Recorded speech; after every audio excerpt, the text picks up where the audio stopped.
Hi, this is Lucia with The Art of Love. I'm a dating and relationship expert specializing in helping you get an ex back. And today I want to answer the question of what will make your ex come back. In order for your ex to come back, they have to feel something. What is it that they have to feel? Well, I'm about to tell you. But first, I want to welcome back the No Contact Army. Have you been a good little soldier or a bad little soldier? And if you've been a good little soldier, then I know that you've downloaded the Silencio app and that you've left a review, right? And if you too would like to join the No Contact Army, all you have to do is hit the subscribe button and the bell notification, and you're in. And to read the No Contact Army manual, go to nocontactsecrets.com, where you can read 2 free chapters before purchasing the book. Okay, so one of the questions that my clients always ask me is, will my ex come back? And the answer to that is determined by how they feel about you. That's why trying to talk them into coming back never works. Did you have to talk them into dating you initially in the beginning? I doubt that. I hope not. So what makes you think that you can now talk them into not breaking up with you? You're trying to use logic. You're trying to use words to change their minds. And people date because of how it makes them feel, not because of how it makes them think.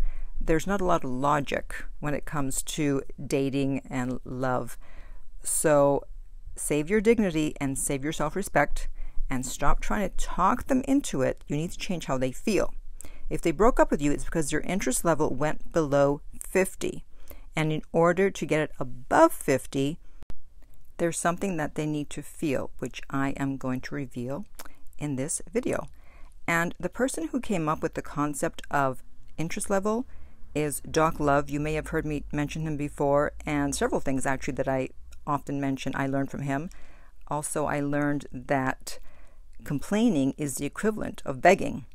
So I would strongly urge you to check out his book. The link is below every video. I've made a deal with his business partner to sell the book for the lowest price online. So if you're looking to learn more about dating, to up your game, to get back in the dating game, it's a great resource. It's written for men, but you know what? I think women should read it too. I mean, I read it and it's helped me tremendously. Okay, so let me tell you a story that's going to illustrate what your ex needs to feel. So I have a friend, or I had a friend, and last year he disappeared in August. And I never heard from him again. I tried calling him, texting him, emailing, smoke signals, nothing. And we hadn't had a fight. In fact, our last conversation was really, really great. And so I have no idea what happened. A few days after our last conversation, I texted him because I had to go into the hospital unexpectedly and said, hey, I'm in the hospital, call me back.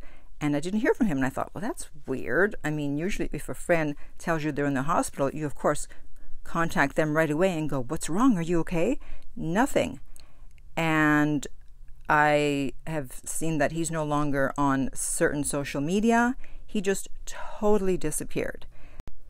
And in these months following the ghosting, we'll call it, many times I've felt that I wish we were still in contact.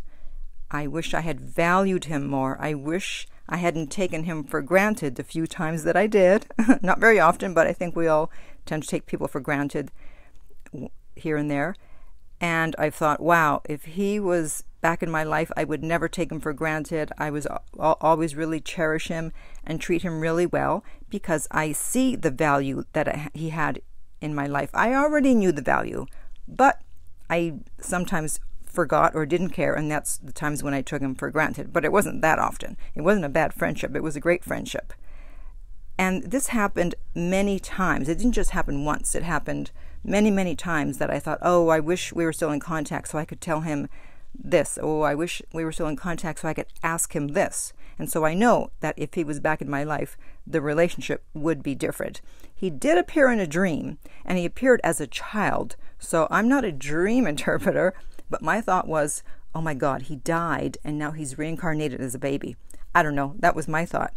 But if there are any private investigators out there who would like to help me find him, I would appreciate it. So that is the feeling that your ex needs to feel. If they don't miss you, if they don't feel your absence, if they don't see your value, then they won't want you back. And the only way to miss you is for you to disappear and do no contact. They can't miss you if you're still around, obviously. They have to realize that their life is better with you than without you.